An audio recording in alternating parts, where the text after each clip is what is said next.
Entonces, en este caso, cuando uno, por ejemplo, tiene una molécula, ¿sí? Vamos a suponer que es una molécula vegetal, ¿qué pasó, Mana? Sí. Vamos a suponer, ¿qué pasó, Andrea? Bueno. Vamos entonces a suponer, educandos, de que uno descubrió una molécula que verdaderamente sea promisoria. Es decir, uno le hace las pruebas y parece que tiene una alta inhibición sobre, por ejemplo, una bacteria que tenga multiresistencia y que los tengan acá, por ejemplo, como Pseudomonas aeruginosa. Esa molécula tiene que pasar por una serie de pasos para que verdaderamente sea un fármaco. Estamos hablando de 10, 15 o hasta 20 años, ¿sí? Entonces ahí tenemos un problema, ¿no? Tenemos un problema porque en los últimos 20 años, educandos, no ha salido un fármaco que tenga, bueno, un antibiótico específicamente, que tenga un mecanismo de acción que sea totalmente diferente. Mientras que las bacterias, si vienen haciendo sus locurillas y vienen entonces mutando, ¿cierto? Vienen aceptando información genética, vienen intercambiándola y cada vez son más resistentes. Tengamos en cuenta que esta situación es de las 3 emergencias más grandes que actualmente enfrenta el planeta, ¿no? Uno, en la parte de las armas nucleares; 2, es el calentamiento global; y el tercero es la resistencia bacteriana. Entonces, ¿qué vamos a tener? Todo inició con Alexander Fleming, ¿no? En 1928, con el descubrimiento de la penicilina, cuando él mismo lo expresó. La penicilina es un producto de la naturaleza, yo solo la he hallado. Sin embargo, Fleming la halló por accidente. Esos accidentes que nunca nos pasan, que a todos los que vamos mal, pero a Fleming sí le pasó un accidente interesante. Resulta que Fleming tenía su cultivo de Staphylococcus aureus. Tenía Staphylococcus aureus en sus cajitas y esas cajitas se incuban, acá por ejemplo hay una incubadora, a 37 grados centígrados para que la bacteria se desarrolle en sus mejores condiciones. Y cuando uno vaya a parte de la incubadora, ahí puede estar, bueno, debe estar 24 horas. Y a las 24 horas ya se ven las UFCs. Ya se ven las unidades formadoras de colonia. Para que no crezca más, uno la guarda luego en la nevera. Resulta que Fleming se fue y le dejó el laboratorio encargado a uno de sus discípulos. Bueno, entonces hablaban de discípulos, digamos, de sus estudiantes. Entonces, y al estudiante se le olvidó ver la incubadora. Así, aquí con ustedes. Entonces, Fleming volvió un mes después y se fue a buscar a Staphylococcus aureus a la nevera. Se suponía que estaba en la nevera de la bacteria. El estudiante, es que se me olvidó sacar la incubadora. Un mes.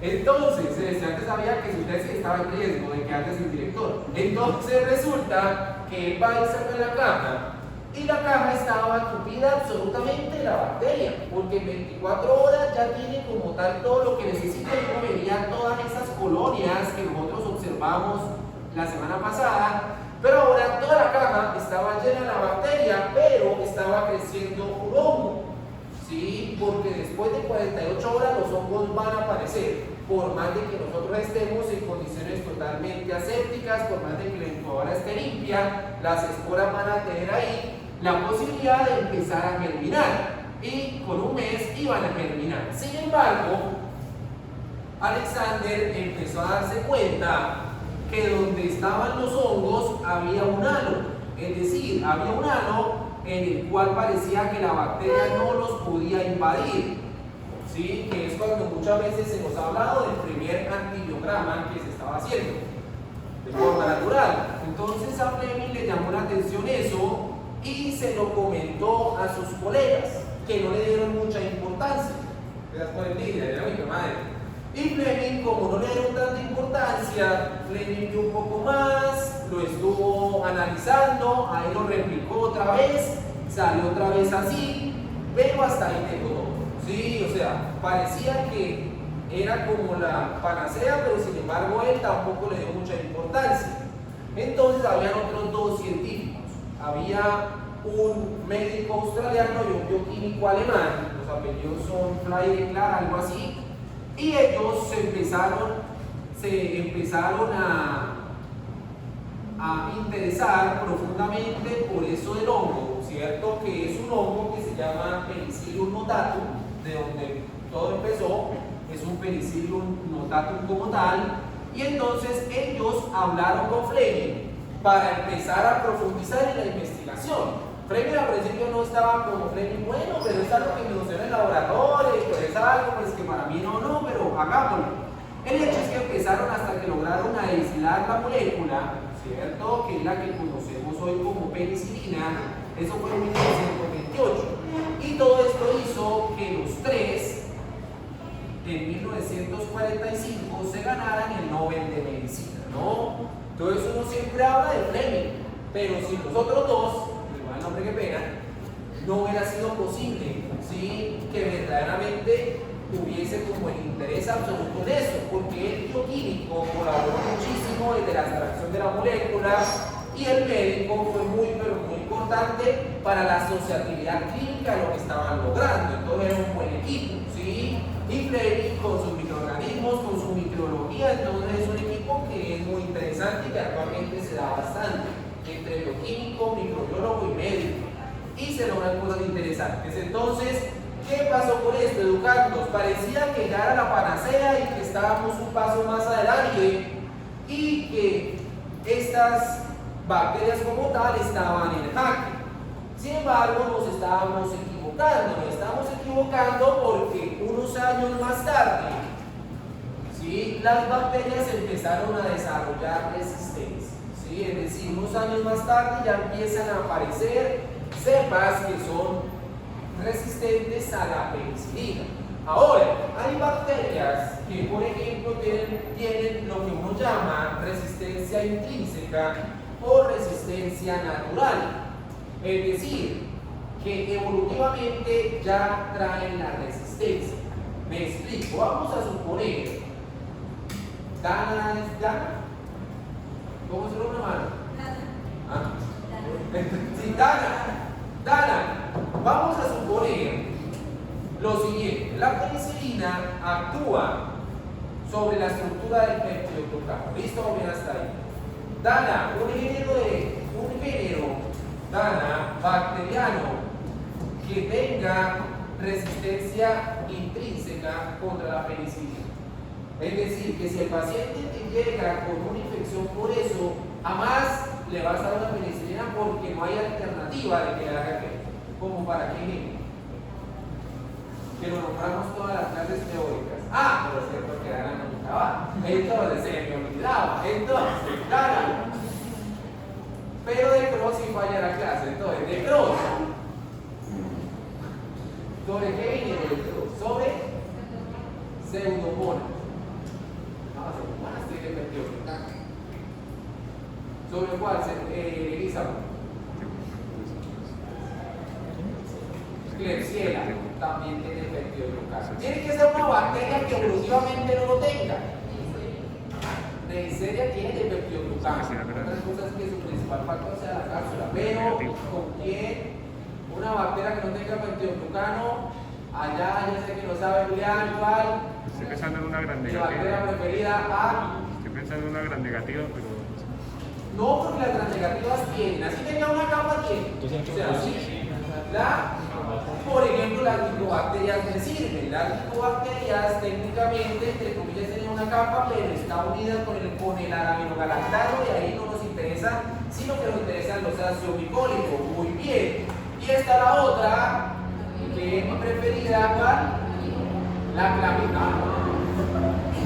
Bueno, la clamidia intracelular es complicado, pero hay una que evolutivamente no tiene ni siquiera pared celular como esto.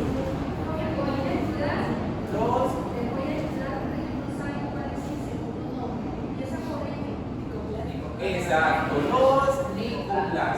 No los micoplasmas, que recuerden que son esas bacterias que la evolución no le dio pared, le dio solo membrana, pero aún así siguen estando en el mundo de los existentes y aún así tienen sus mecanismos para vivir, para existir. Entonces sería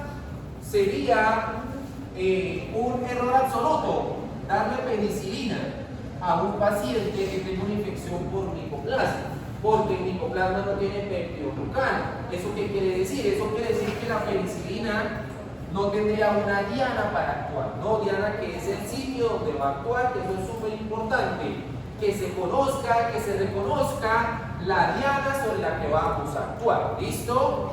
Entonces, para, por ejemplo, micobacterio, micoplasma, será muy importante que no nos vayamos a ir con la penicilina. Ahora, vamos a tener, dime señorita, micobacterio. Sí. Ajá. Sobre todo el micoplasma, que si es que no tiene evolutivamente, ¿sí? Ahora, vamos a tener, según su origen, educandos, los antibióticos los vamos a clasificar de tres maneras. Primero, los naturales, es decir, aquellos que están como tal, como su nombre nos lo está indicando, en la naturaleza, y que nosotros hemos podido utilizarlos así tal cual, como la novobiosina, como la penicilina, entraría acá, son los naturales. Sin embargo, la ciencia médica tiene que acompañarse muchísimo de los avances de la tecnología, de la biotecnología, de la biología molecular, y aparecen los antibióticos sintéticos, ¿sí? Que es donde la química, donde los compañeros químicos van a ser muy importantes para la estructuración de todas estas moléculas orgánicas. Y entonces aparecen, por ejemplo, las sulfonamidas y aparecen, por ejemplo, las quinolonas, cuando uno habla de antibióticos sintéticos. Y tenemos un intermedio. ¿Cómo hace un intermedio? Tenemos los semisintéticos, donde entra, por ejemplo, la rifampicina. ¿A qué me refiero con semisintético? La rifampicina se encuentra en la naturaleza. Sin embargo, cuando se extrae, no tenemos suficiente. Entonces, mediante ingeniería genética, tenemos que hacer unas mezclas plasmídicas y todo esto para generar más. Entonces, ahí donde uno habla de que es semisintético, es decir, estoy ayudando a la molécula natural, sea para que, por ejemplo, haya una mayor biodisponibilidad, o sea, por ejemplo, para que yo pueda producir más compuesto, o sea, por ejemplo, para que yo tenga una mayor concentración.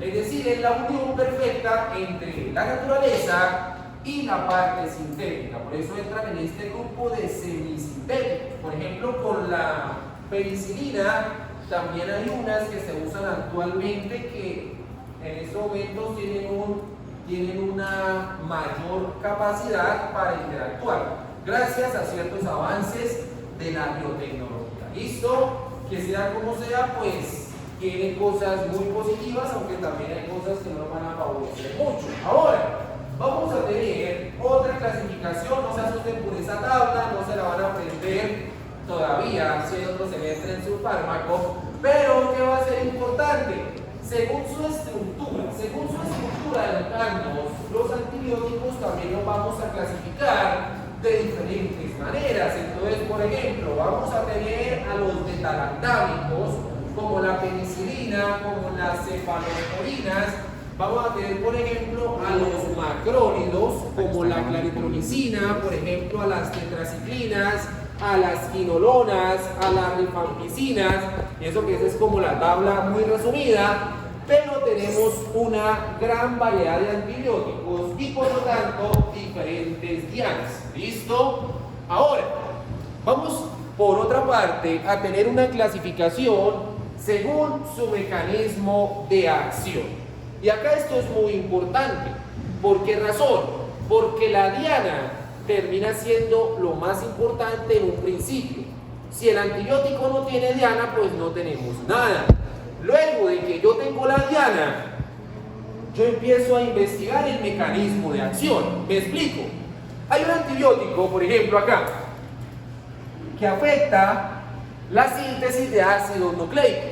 ¿Listo? Es decir, la diana es el ácido nucleico, pero el mecanismo de acción puede ser diferente, porque yo puedo afectar, por ejemplo, la replicación a nivel del ORIC, o puedo estar afectando la transcripción cuando estoy intentando que el ADN pase a ARN, o estoy como tal afectando específicamente la unión de las bases nitrogenadas. Entonces yo puedo tener la misma diana, pero pueden haber varios antibióticos con la misma diana, pero con diferente mecanismo de acción. ¿Listo? En un principio nos interesa la diana, entonces observen que muchos van a ir sobre el peptidoglucano, pero eso no quiere decir que todos hagan exactamente lo mismo, no.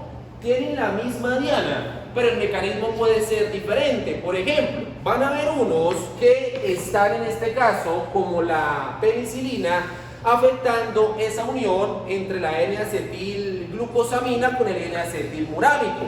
Pero van a haber otros educandos que están afectando los péptidos que están unidos a eso. Pero van a haber otros que están afectando en la unión con la pentaiglicina para algunas bacterias. Es decir, misma diana, diferente mecanismo de acción. ¿Listo? Entonces no quiero que se queden con el concepto de que diana y mecanismo de acción, uno no. Misma diana, muchos mecanismos de acción, dependiendo de cuál sea el antibiótico. Ahora hay algo muy importante. Dada la toxicidad, ¿cómo es que se llama la señorita de La Guajira? ¿Cómo es su nombre, hermana? ¿Ah? Juliet. Juliet, tenemos un antibiótico que te afecta la síntesis de peptidoglucano, ¿sí?, en la bacteria, y otro que afecta la síntesis de ácidos nucleicos. Juliet, ¿cuál tendrá, Juliet, menos toxicidad de entrada sobre el ser humano? Así viéndolo a grandes rasgos, ¿no? Porque hay que tener en cuenta muchas cosas. Pero, de entrada, Juliet, tú ves esos dos fármacos y tú dirás, bueno, este yo creo que va a tener menos toxicidad, ¿sí?, sobre las células humanas. ¿Cuál, Juliet? ¿Por qué?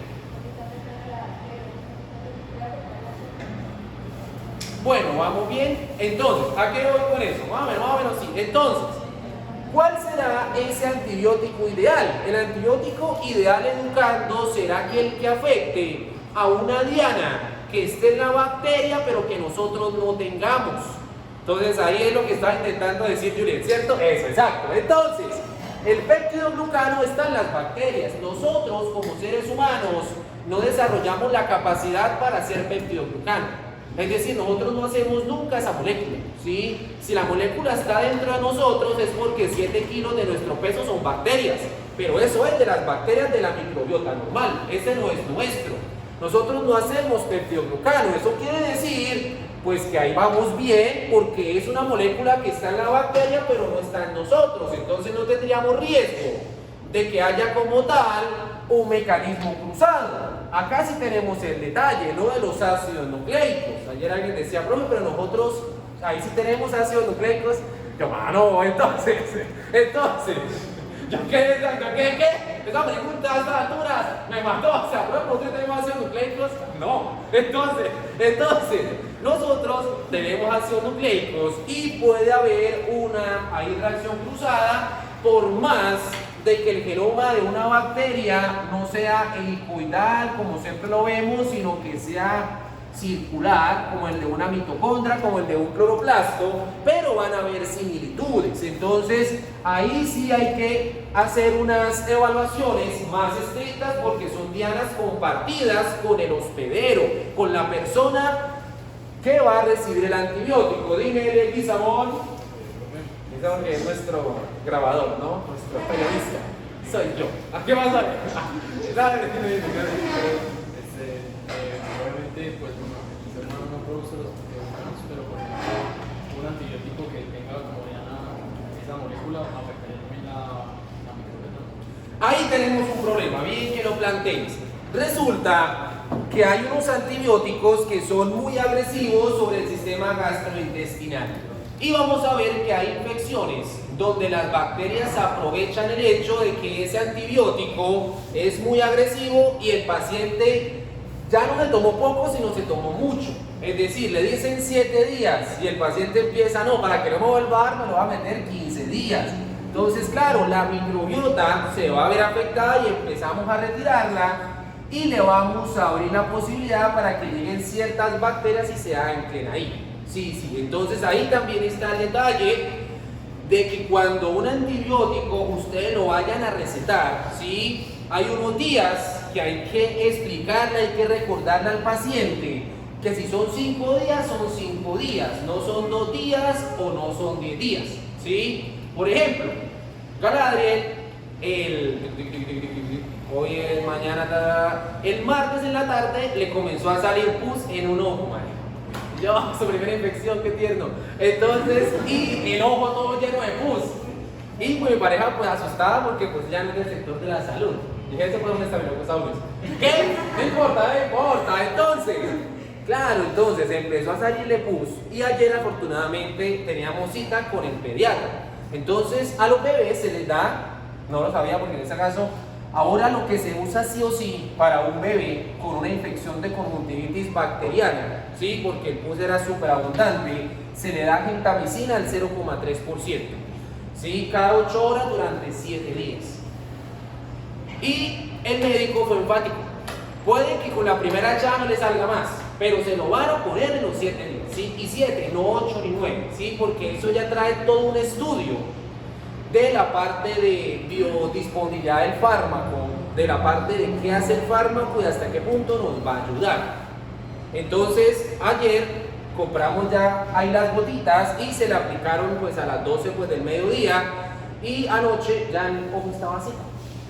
Pero igual hay que seguirse aplicando porque mucho, ahora ya está bien, nos vemos. No, ahí está la importancia, pero tienen que ser esos 7 días. Cuando se le iba a aplicar tenía el pus, entonces yo saqué un escollón estéril y ayer hice el grano de la esos primeros cocos.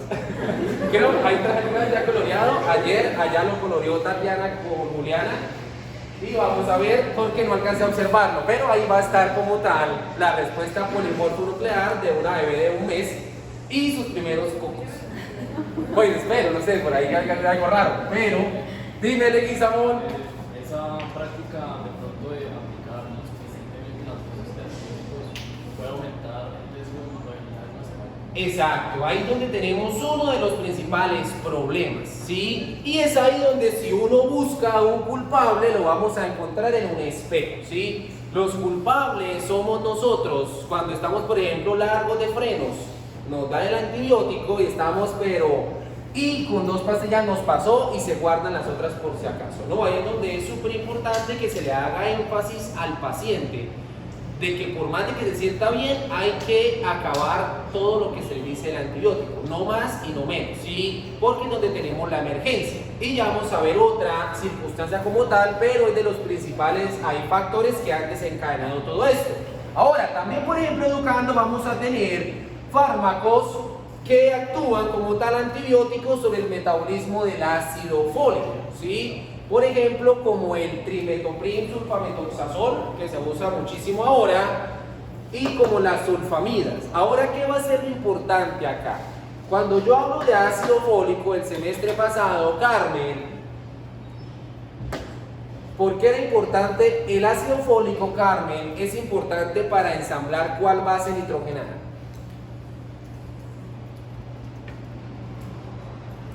Eso era del parcial de genética con Gustavín.